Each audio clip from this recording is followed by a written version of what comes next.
Today we're going to do something new and examine an early spy movie, Q-Planes, or Clouds Over Europe, from 1939, from a historical perspective. We're going to look at what was going on in the real world that influenced this film and what historically was surrounding the making of this movie. So let's dive into the film and the historical impacts on the film right now.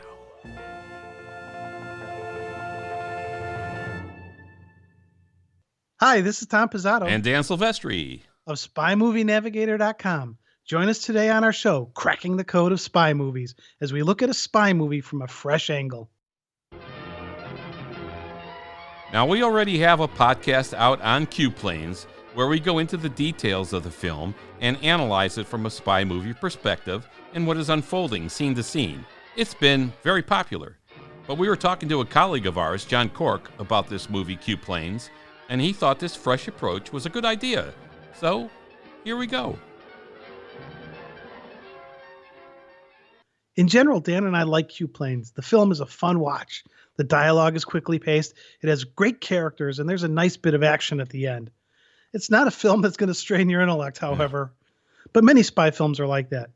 Even so, you do have to think a bit here as you enjoy the unfolding story. Yeah, it's got a bit of a cult following.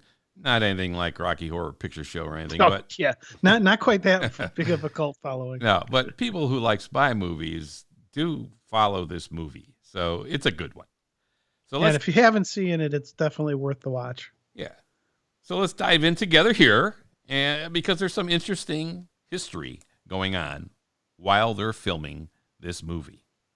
This film was released in very early 1939 in Great Britain, just months before the start of World War II, on September 1st of that year. There was a tremendous concern in the UK at the time that British technology was being stolen by the Germans, the Soviets, the Italians, as all of these nations built up their militaries at startling rates. The dates of this release is really interesting to me because you mentioned very early in 1939, but that was really, at least according to IMDb, only in London. It then hit the US in June, and they didn't do the big UK release until August 28th, which was just 5 days before the start of World War II. So either the way that IMDb explains it is incorrect, or it was just a London release in February.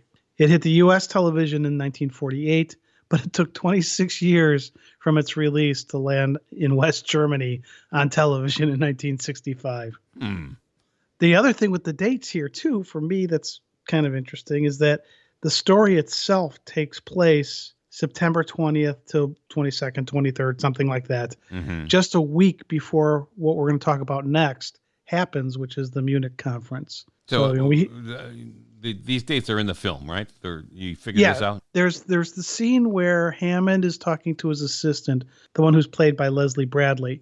And when he's talking to him, he's talking about this thing disappeared on this date from this location, this on this date from that location. And he goes, and then this is where Hammond made an ass of himself. Okay. And he says at that point on September 20th. So we know that's right around the time that this thing's supposedly happening, which is right before the Munich conference starts. Another part in that conversation that I kind of found interesting, because you've heard me talk about in, where they get these characters' names. And during that conversation, Hammond is talking about the other planes that are carrying the valuable experimental apparatus, and that there's only 3 people who are convinced that something else is going on here, like he does. He says Monsieur Gambetta from France and Robert Hawker from U.S. intelligence. Léon Gambetta was actually the former prime minister of France in the 1800s, and Robert Hawker was a priest and a poet in the 1800s. So I love how they just pull these references from historical stuff or from the crew and just throw them in there. That's pretty cool. So anyways, I mentioned here that this happens right before the Munich conference. Yeah, the Munich conference, the surrounding elements of what was going on in the world at that time is Britain was hoping to avoid war with Germany. And the nationality in the movie of the enemy is never mentioned. But in real life, the British were trying to avoid war with Germany at this particular time. And it was during this strange period tensions were so high, but so were the hopes for peace. They really, especially Neville Chamberlain, who was the lead for Britain at the time, they wanted peace. So the Munich Conference was this conference hosted by Adolf Hitler in 1938 and the Prime Minister of Great Britain, Neville Chamberlain. In this conference, Neville Chamberlain agrees to allow Hitler to annex a large swath of German-speaking Czechoslovakia called the Sudetenland and essentially chop up Czechoslovakia. Now, so wait, the British PM says, yeah, go ahead and do it. Yeah, but you got to remember here that Hitler had already previously started rearming Germany in defiance of the Treaty of Versailles, and also reoccupied the Rhineland in 1936 and annexed Austria in 1938. So who's going to believe Hitler here in this conference, the Munich Conference? The only reason why they would trust Hitler here was to try to avoid war, and that's what Chamberlain was trying to do. So returning from this conference, having signed the Munich Agreement along with France, Italy, and Germany, the Prime Minister Chamberlain declared peace in our time, the words that would become infamous as Europe devolved into war just a year later. So this was the headlines in the British newspapers at that time. September 30th, 1938, the headline literally was peace in our time. And then 1 year later, September 3rd, 1939, the headline is Britain at war with Germany. So it's like, okay. So this wasn't exactly... He didn't define prophetic. How long the time was. No. And it was a year. Yeah. So he got a year out of it. And it's, like you said, Tom, it's yeah, go ahead, take that part of Czechoslovakia. That's okay. This always reminds me of the Soviet Union, which their general philosophy was, let's annex any country that's contiguous with our borders. That pretty much covers everybody. Yeah, it's right? like, yeah, go ahead, take this part of Czechoslovakia. It's like, wow. Yeah, so there's a website, richardedwards.info. And in 2012, he wrote an article discussing how Q-Planes was partially funded by the British Secret Service. Okay. So the movie itself was a propaganda movie to some degree. So that article states that in 1938, a revolutionary bomber, the Vickers-Wellesley, was a prototype. Mm-hmm. It used something called the geodesic construction invented by this guy, Barnes Wallace. So it's an airplane bomber, not a person. An airplane bomber, right? It's an airplane bomber. Okay, but now the interesting thing to me is what is the name of the airplane company in this movie? Barrett and Ward. The person who invented this geodesic construction was Barnes Wallace, a BW. So I found that interesting. Okay. So this plane, the Vickers-Wellesley, disappeared over the English Channel during a test flight. And then I'm going to quote here. The Air Ministry asked Lord Vansittart of Denham, chief of the British Secret Service, to initiate a search for the lost aircraft, wrote Edwards. Part of the Wellesley wreckage was supposedly found in a garage in Kiel and was suggested that the ill-fated plane had been shot down by a German U-boat. Wow. The British Secret Service was so sure of this that they partially funded this film to let the Luftwaffe know they had it figured out. So this was, in part, a message from the British Secret Service to the Germans saying, we know you took that plane down. Lord Vansittart, after all, he was a friend of executive producer Alexander Korda, who got this movie made. So after searching and finding the pieces of the missing prototype, he asked Korda to make this film and gave him some Secret Service funds in order to do it. Wow, that's interesting that an historical fact actually was the genesis of funding, partially at least, this movie. So in the film itself... Well, it's not even just that to me. Part of it is that the government funding this thing as a movie, but it's really a propaganda. Yeah, especially for the U.S., because the U.S. was neutral, staying neutral at that point too. And they wanted to kind of up the ante here a little bit to get the U.S. a little more interested in supporting Britain and the U.K. So in the film itself, though, they never really say who the enemy is. They don't say, oh, it's Germany or whatever. But based on this historical fact and the kinds of things that are going on in the movie, you could guess that it's Germany. Yeah, and the accents they use, Yeah. and I also was reading an article that was saying that they didn't need to say that it was Germany. The audience with the accents, the audience at the time would be assuming it was Germany. Yeah, and the other stuff going on too then, while Q Planes is being made, it's kind of a unique time in 20th century history. It's definitely a time of international tension that's been getting worse and worse day to day, week to week, and a time where British morale and prestige were strained, where Britain seemed to be helpless at the hands of others who were controlling global events from afar. And for Britain to feel helpless Yeah, after their that's kind of history, that's a strange feeling for them, I bet. yeah, after such a strong history of world power, it was daunting for them. So this is all going on while this film is being made. And the film seems to really kind of reflect those concerns. If you take the test planes and the new supercharger that the enemy wants so badly as symbols for British prestige, Look at what we're doing. yeah, right, that kind of thing. The continued and mysterious disappearance of these planes in the films reflects the growing loss of that prestige. So if you look at it from both angles, you have both of those elements in this film that kind of reflect what's really going on in the world. Well, and they even took it to the next step of the headlines that they show. Mm-hmm. Right. So the headlines, they show newspaper headlines from the Times, supposedly, and some of them around this thing. They're really reflective of the headlines that in 1938 raised the alarm over Britain's inability to use its diplomatic and economic might to subdue Germany. Yeah. Right. They go to the Munich and get this Munich agreement, which pretty much says, yeah, go ahead and take over that land. Yeah, because in real life, in 1938, one of the British headlines in the newspapers was the day before Chamberlain struck this deal at the conference, the Munich conference, and there was a picture of Chamberlain on the front page, and with the caption, "The man the world looks to." I mean, so there's their prestige, like our guy's the guy the world is looking to, and then he goes to the conference, and the day after the headlines is "Peace in our Peace time." in our time. So, Yeah. all right, so there you go with trying to build up this British prestige. Well, and the thing too is, if you look at the prestige, Britain had defeated Germany just 2 decades ago. Yeah, right. And so that kind of proud element of the history of Britain is really killing them here. So literally a year later, September of 39, the headlines were Britain at war with Germany. Britain at war, the ultimatum by France expires at 5 p.m. Or the country is at war. So it didn't work.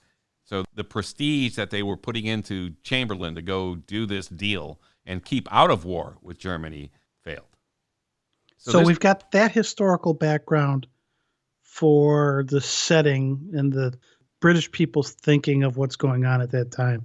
So what's interesting to me here, besides this whole British prestige thing, is then how they try to make the characters appear to us to grab some of the way society was working then. Right. So it's really it's a fascinating window into this era as well.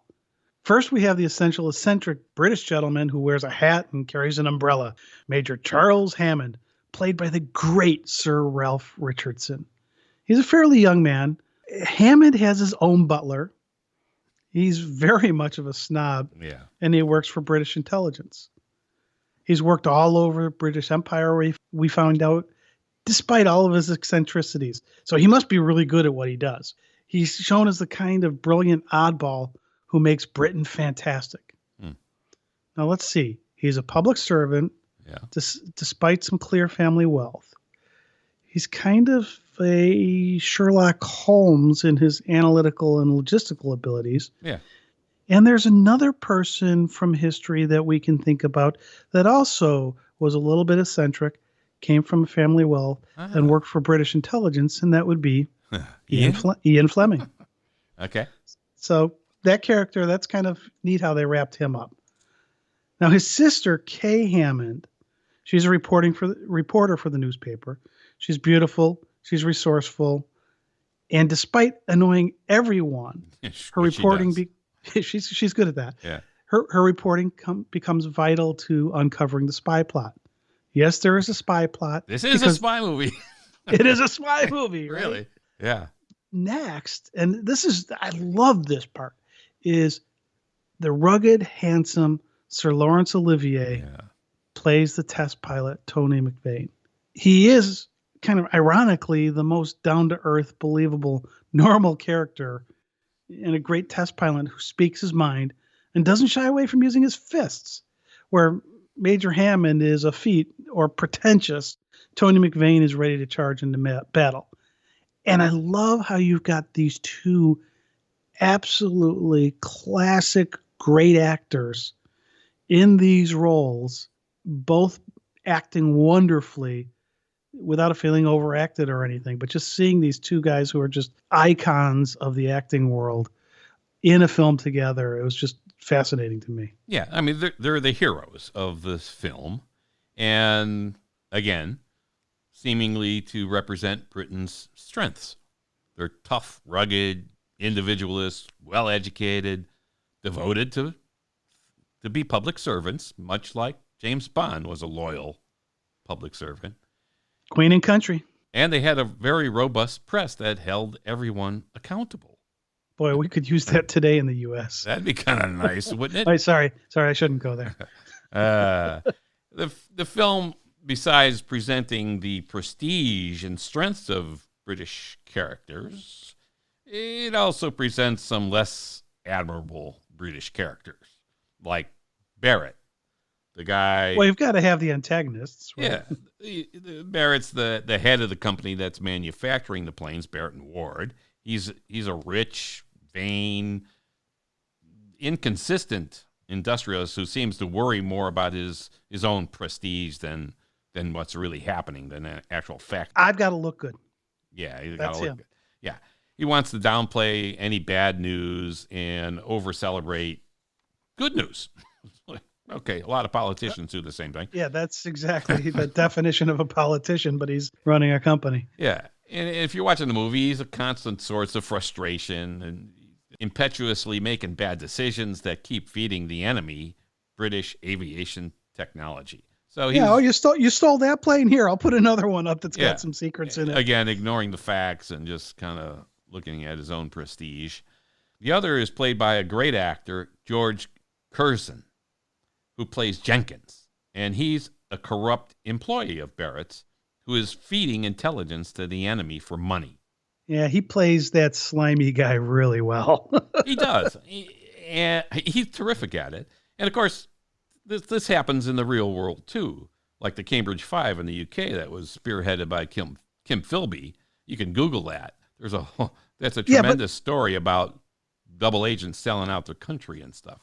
Yeah, but to me, the big difference there is that this was an employee of the company. He wasn't really working for the government. He was working just as just a jerk. And Philby was actually an agent. He was a double agent. Philby, he was the classic double agent. He was an agent for both sides. Where Jenkins isn't an agent. He's just a slimy guy, just doing deals on both sides. Yeah, but you know what? If acting Hammond like an had actually been the one to turn the enemy, I think it would have been closer to the Philby. Yeah, I think Jenkins is acting like an agent, though. There's no distinction between what he's doing and acting like a double agent. He's working for a company, selling secrets to the enemy, and getting paid by the enemy, and going back and pretending he's a loyal employee. Yeah, I'm gonna call him an agent. The big difference is that he's not working for the government. No, technically not working for the government. That's true. So, and then when Jenkins is foiled by the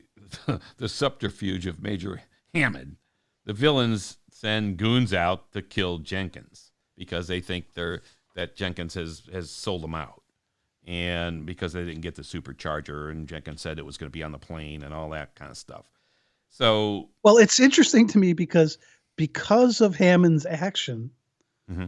To remove the supercharger from the plane, they go to kill Jenkins, and Hammond ends up saving him. Yeah, So he with the first he's umbrella. going to get the guy killed, and then he grabs him with the umbrella and saves him, and then he still ends up perishing. Yeah. Hammond saves Jenkins, but then eventually Jenkins gets killed, and Hammond finds that there's a compact that says Sonia on it, that was Jenkins' girlfriend. So he goes out to try to find out who she is. And this is actually a really fascinating scene. At first, you're going like, why is this in here? Mm-hmm. It kind of seemed a little out of place. He walks into the dressing room, and Sonia's sitting there with her back to him, talking to, kind of holding court. With other actresses. Yeah, with the other actresses. So she's a showgirl, and Hammond suspects she might be a honey trap, right? A beautiful woman working for the enemy to lure someone to become a traitor. But he gets to her dressing room at the theater and finds she's self-centered, very talkative, doesn't seem to be very bright, and she's holding court nonstop. Yeah, and he realizes that she's really too dumb to be and self-absorbed to be the enemy. Like I said, it seems like this scene's going nowhere. But if you looked at what was happening at the time, and Sonia seemed to be American. Yeah, she was definitely an American actress. Yeah, so she was an American actress. I think it delivered a message that the filmmakers wanted to send to the British viewers.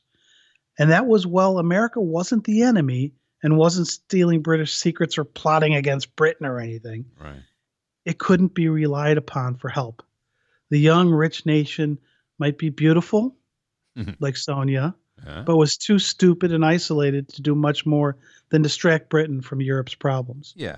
America at this time was remaining neutral. Yeah, I don't think it was an issue of being stupid, and I don't even know if she was stupid, Sonia, in the movie. But well, she didn't exactly sound brilliant.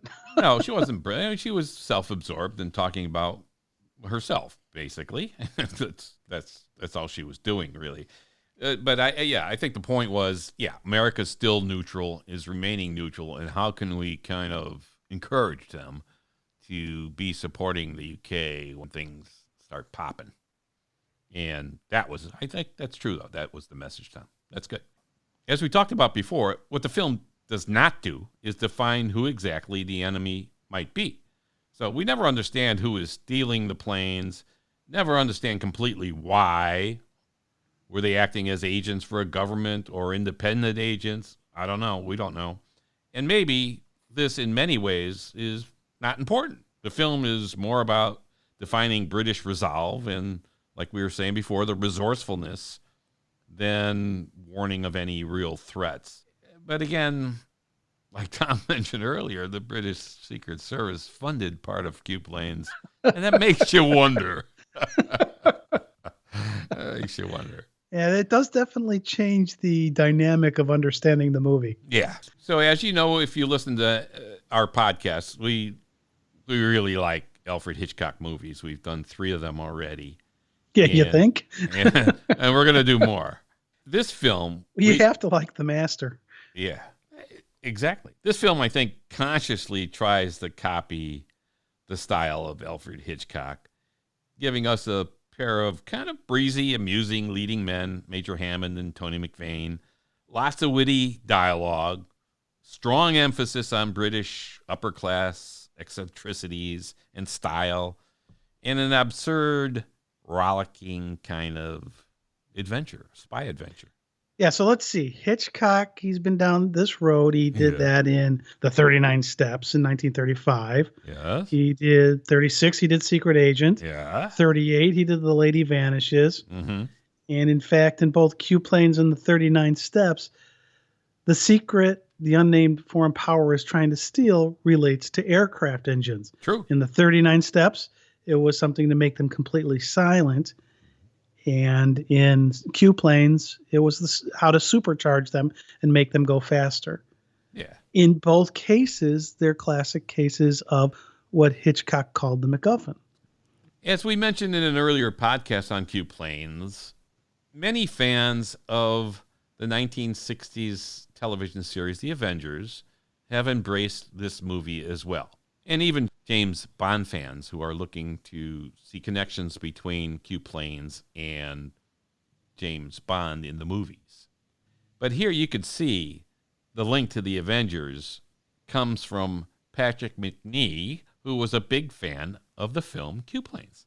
And while he was promoting his book on the Avengers television show, he told Susan King of the Los Angeles Times in 1998 that he based some of the look of John Steed directly from Ralph Richardson's Major Hammond in Q Planes. Well, if you're going to borrow from anybody, Ralph Richardson's a pretty good one to borrow from. Yeah. So part of what Patrick McNee said in that article was this. I thought, what does an Englishman really signify? I used Leslie Howard in The Scarlet Pimpernel as an example. My father was a little dandy man with his pearl pins and his cravats. I had a commanding officer in the Navy. He used to go into battle with white scarves. Yeah. This is all a quote from him. Yeah. And then I thought of Ralph Richardson in the 1939 film Q Planes. It was an extraordinary performance. I think he wore a bowler hat or one of those Homburgs. Somehow it all worked. So there you go. Yeah, and to actually kind of double down on this, right, where you've got Patrick McNee making this comment, in that same article I mentioned before by Richard Edwards, he mentions that the Avengers co-creator, Brian Clemens, said that Richardson's portrayal of Hammonds was the inspiration for John Steed. There you go. So what he was saying was it wasn't just the way that Patrick McNee was going to become John Steed and the characterizations of the character. Also, it was in the way they wrote it. Apparently, if I interpret this from Brian Clemens correctly. So it's pretty well known that a lot of John Steed's character came from the character in Q Planes, Major Hammond. So, and the umbrella as being a key part of the scene and very clever. We find out later, a ton of umbrellas and so on. It's all part I love that. Well, it's not just the umbrellas. There's a whole thing of hats. Hats. In that scene, you've got all the umbrellas there, and he was looking for a hat, and the hat was on the end of the umbrella that his butler was holding, yet he had probably 30 of identical hats sitting there in the closet. Yeah, which is pretty clever, and it really makes the umbrella more than just a little British character quirk. It really makes it part of Major Hammond's character, and that becomes part of John Steed's character as well. And it was important to Major Hammond and to Jenkins because he used the umbrella to hook Jenkins and save him. Yeah, from the guys that were trying to run him down. Yeah. So let's move on to some of the tenuous links to James Bond, which come through this movie and from the screenplay. Well, some of them aren't so tenuous. Yeah. Our first podcast on it, you'll see a few other things in there. Here, we're going to talk about a few things that are there and are interesting. The movie has several writers who receive screen credit. Probably the most famous was Arthur Wimperis, who is credited along with two others as having developed the screen story. And the two others really are Ian Dalrymple and Brock Williams. So 2 years after writing Q Planes, Wimperis set sail for Canada on his way to Hollywood to escape the Battle of Britain. He was a passenger on the City of Benares, an ocean liner that was carrying 90 children to be relocated in Canada. A Nazi U-boat struck the ship with torpedoes, and Wimperis was in a lifeboat that was responsible for rescuing many of the children. It was a terrifying ordeal with over 200 passengers drowning or expiring in lifeboats due to the exposure. 77 of those were children. So a couple years later, Wimperis wins an Oscar for his contribution to the screenplay for Mrs. Miniver, the 1942 film, which won Best Picture. And that wasn't his only Oscar for nomination that year. He was also nominated for the screenplay for Random Harvest, working with much the same group that wrote Mrs. Miniver. But Wimperis... So if he hadn't actually been rescuing people and on that lifeboat and saved, we wouldn't have gotten these other movies probably. Yeah. Or they would have been very different films. Right. If he hadn't been heading to Hollywood to advance his career, basically, and escape the Battle of Britain, primarily, then, yeah, we wouldn't have had these other movies. It's kind of wild how history works like that. Yeah. But Wimperis has no connection to Bond, really. Yeah, that's true. Yeah. So where is the connection to Bond? There was... There's a fourth writer, Dan. Exactly. There was a fourth writer. Who was it? Jack Whittingham. Boy, where have we heard that name Who before? links, who links for sure Mm. this film to James Bond. So this isn't so tenuous. If you don't, Yeah, this one's pretty direct. yeah, if you don't know who Jack Whittingham is and his little story, here are the highlights. In '59, Ian Fleming was convinced that his friend Ivor Bryce was about to really strike it big as a movie producer, and with another friend, Ernest Cuneo, they thought they could make a James Bond film largely set in the Bahamas due primarily because of some tax advantages there, and maybe even build a soundstage space on New Providence Island there. It's amazing how tax advantages play But it's still going such on an with it. important, yeah, Yeah, such an important role in how yeah, movies are made. absolutely. As Bond fans know, the whole enterprise ended in a cascading series of lawsuits and fights that continued until 2000. It's amazing how the legal process can just drag on and on and on. It was a battle. And out of all of that effort came the James Bond novel, Thunderball, and eventually the film Thunderball, and eventually the movie, Never Say Never Again. Yikes. But, But why did all of that happen? well, yeah, way back in '59, at the suggestion of this guy, Kevin McClory, Ivor Bryce hired Jack Whittingham to write the screenplay for this James Bond film that they were thinking of doing in the Bahamas, as we said. By the time Whittingham came in, a lot of the ideas were already in place, but the basics of the plot of Thunderball are all very similar to the broad plot of Q-Planes. A group of villains want some bit of technology from the British. To get it, they're going to force a British plane to land at sea. They're going to harvest what they want from the plane using a ship that is supposedly looking for gold or treasure or whatever. A little different in Thunderball, but close concept. Very, very similar in concept. Yeah. So when Whittingham came on to the James Bond project in 1959, Kevin McClory had already written a memo about his desire to have a British plane armed with nuclear weapons hijacked in midair. In Whittingham's first memo on the plot, he details how this could occur, which is completely different than the way the plane is forced to land at sea in Q-Planes. But the concept, Yeah, the overall concept is there. The mechanics of how they did it are different. Yeah. So we've never seen any record of Fleming or McClory or Ivor Bryce or Ernest Cuneo knowing anything about Q-Planes. It could have been one of their favorite films, or maybe they never even saw it. Well, yeah, but Whittingham knew the film. Clearly, he had to, right? Yeah, He helped come up with the story. Clearly, Whittingham knew it. So aside from the elements of treasure hunting, gold prospecting, or whatever, and landing the planes in the open water, and a battle between good guys and bad guys during the climax, there really aren't a lot of other similarities. But this is a big one because it's really you have one of the writers. How they actually perform the evil deed they do. Yeah, and you have one of the writers who was writing for Q-Planes and writing for Thunderball. So there you go. So I don't know. Some people, you talk to people, they see more similarities really in You Only Live Twice, The Spy Who Loved Me, and Moonraker, basically substituting the British planes and Q-Planes for space capsules, submarines, and space shuttles that are being captured by the enemy with the crews being locked up. And it's amazing how these things they're all similar. You see in so many different movies. Yeah. It's we have this theme of this, we're capturing this thing we want, and we're surrounding it with something, in this case engulfing it in the ship.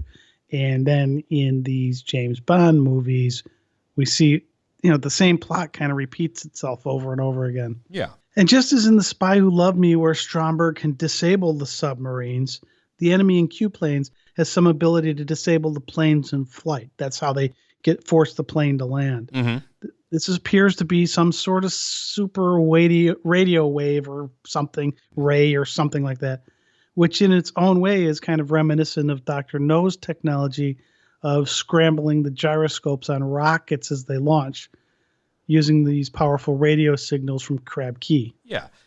But there are other movies about death rays that preceded really all of this. For instance, Airhawks in 1935 was a movie about this, and just quickly it was competing airlines trying to get the government contract to deliver mail. And so one of them develops a death ray to kind of knock out the other. So this is in 1935.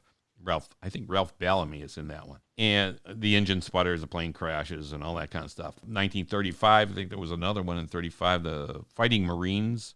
Again, some kind of ray gun or gravitational gun and so on. Even in 1936, the Ghost Patrol is same kind of thing, targeting mail planes, and the plane has mechanical difficulties and crashes. So a lot of this comes from the 1920s, really. So all this was before Q planes.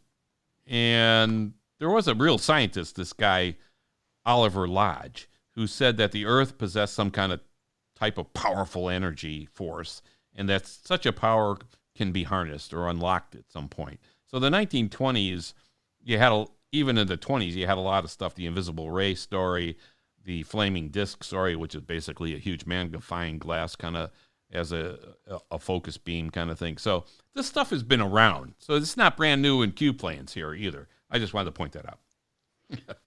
So just like real world events that impacted what went into this movie, other movies that preceded it and other movies that followed it were impacted by Q planes. In Q planes, some people even look at the iris that opens to allow the enemy spotter to see the targets and speculate that this was copied by Maurice Binder when he created the original gun barrel image. No, it wasn't, as Binder really was photographing the inside of a gun barrel, and we were seeing something much more akin to a camera iris working in Q planes.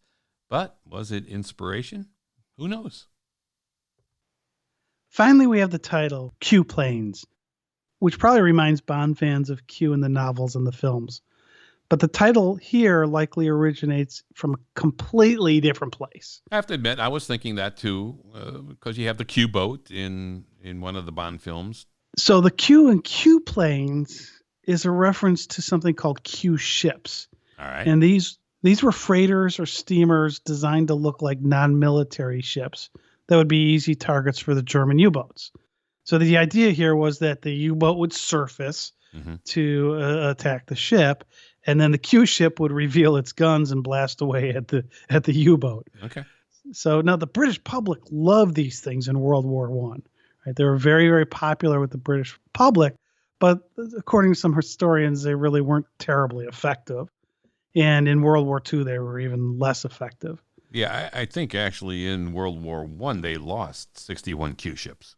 I mean, yeah, exactly. Yeah. But the Brits loved them. Yeah. Now, the designation Q in this case comes from the ships being outfitted in Queensland, Ireland, and it helped promote the idea of Q being a designation for taking something ordinary and outfitting it to be a deadly weapon, which does kind of have a Q in the Bond world feel. Yeah. Right? Taking some, how many times it's the exploding pen, or it's you sit on the couch and it sucks you in or whatever. Yeah. In the beginning, too, of World War II, when they were talking about reinstituting Q ships, they codenamed the project LQ, and they were calling them Queen ships at that point, but probably from Queensland. The same concept that you were just talking about. Yeah. In the film Q planes, the planes themselves aren't used like the Q ships. Right. They're not disguised and have something else happen to them. They're planes. They get brought down. The title appears to have been thought of more of a marketing ploy to UK audiences than how it relates to the plot. I mean, they never use the word Q planes in the movie. No, they don't. Now, the film's working title was Foreign Sabotage, which actually is a good title for this movie.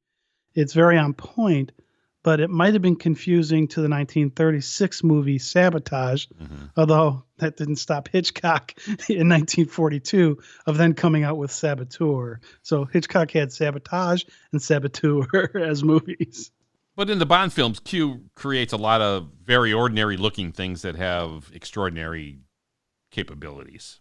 And for many in the British public of a certain age, the title Q would have linked back to and drummed up ideas of Q ships and their secret cache of deadly weapons.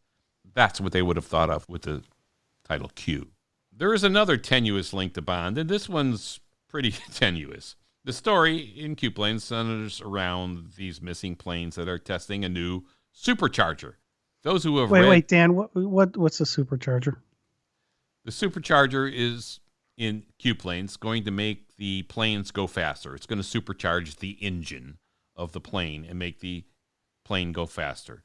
So, if you've read any of the Bond novels, which we all should, they're terrific.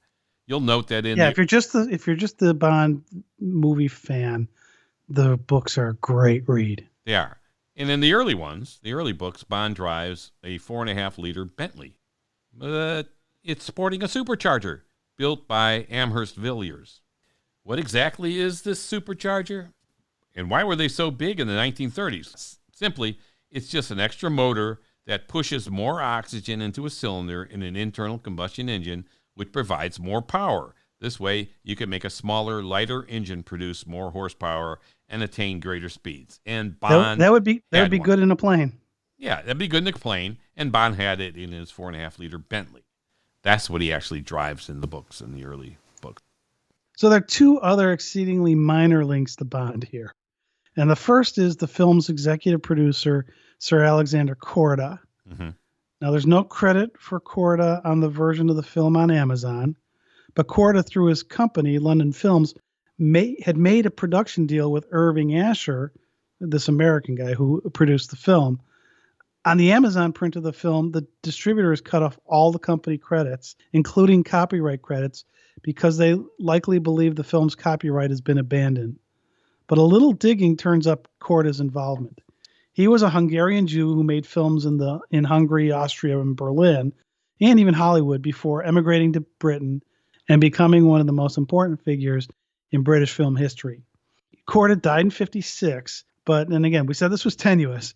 In the late 1953 or early 1954, he read a proof copy of Live and Let Die. And so then Korda writes to Ian Fleming saying he has a clear There's a interest. connection.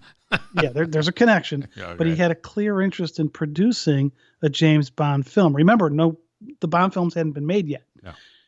But he died before any of the Bond movies came out. Although the only thing that might have really come out of Korda's interest is that when Fleming wrote the next Bond novel, Moonraker, 1955. It was in 1955. He wrote it, and it really had a more cinematic feel to the style of the writing, with the way the visuals were described and the very tight structure to the novel. So Korda's interest might have influenced how Ian Fleming. Yeah, the way he wrote. Actually, that's true. It's one of my favorite novels that Fleming wrote. I love Moonraker. Again, you got to take it at its time. But yeah, maybe that's a good point, that he wrote it with a film in mind and made it more visual and so on. But it's a great book. So it is, and so right. there's a fairly tenuous little connection tie in there right. with Korda there. Now, the final link to the world of 007 is even beyond tenuous. I mean, okay. This one actually doesn't really exist, but we're going to comment on it anymore. Anyway, so we talked about the two great actors, Laurence Olivier and Ralph Richardson. Yeah. Neither of them did any James Bond films. No. But they did do a number of films together over the years, and only one centered on these British warplanes besides Q planes. And the producer of that movie, which was called The Battle of Britain, which was big, which was a big movie in 1969, was Harry Saltzman. Okay, well, hey, that's not so tenuous. Well, I don't know, but again, as we talked about before, these guys were the two of the holy trinity of British stage actors, along with John Gielgud, who we talked about in Secret Agent. Yeah, he was fabulous. And so it is just really cool to see these guys in there, and they do a great job of, when they're out there, you're not sitting there thinking, hey, that's Hamlet or that's Falstaff. They have very different styles between each other, but also they were able to take different character types and portray them well, which just fascinates me. They really elevated the whole fabric of Q planes with their appearance in it. They were fabulous. The film's history is kind of interesting, too. Columbia Pictures picked it up for distribution in the U.S., in the United States. Although in 1939, the United States was technically still very neutral. Many of the Hollywood studios, which were most often run by Jewish folks, were horrified by the rise of Hitler and were eager to distribute films that supported nations trying to stand up to the Nazis. So Q-Planes was seen as a film that fit that mold. Columbia renamed the film Clouds Over Europe, focusing on the risk of war. A short introduction was shot and added to the U.S. prints. So, again, historically, they were using this as basically propaganda to get the U.S. to pay more attention to what was really going on with Nazism and Hitler's movement. Yeah, and the U.S. release with that name, we mentioned in the other podcast on Q-Planes, but I want to read through this again, is when you're looking online, different websites will use Clouds Over Europe instead of Q-Planes, or vice versa. So when you're doing your search, if you're not finding what you're looking for, look for the other name. And interestingly enough, Q-Planes was one of the first movies that was sold into kind of a licensing package, I guess, to television, which was new at the time. And so in the late 40s and early 50s, people were able to see this film on TV. And in the 50s, it still worked pretty well for audiences because of this unnamed power, again, capturing these planes that really kind of fit in with the whole Cold War anxieties that were going on at the time in the 50s and certainly in the early 60s.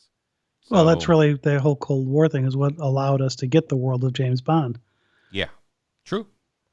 So, lots of fun facts and connections here to real world stuff and to other films and how they all connect.